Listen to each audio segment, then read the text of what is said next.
Chemical યુક્ત ખાશું તો એમાં કોઈ ન્યુટ્રિશન નથી.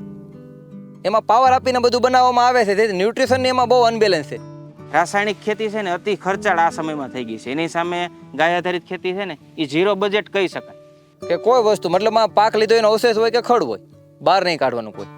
બધી વસ્તુ કમ્પોસ્ટિંગ કરીને પાછું એને પાછું આપી દેવાનું, ખેતરને ખેતરનું પાછું. એવું કસ્ટમરને કેમિકલ મુક્ત મળશે અને જે ખરેખર કેમિકલ મુક્ત ખેતી કરે છે એને વેચાણ વ્યવસ્થા મળશે. એટલે એ ગેરવેદાનું કામ મારી દ્રષ્ટિએ સારું કહેવાય. Natural farming is so much more than just making and using cow-based fertilizers. The crop cycle is longer due to the natural practices used.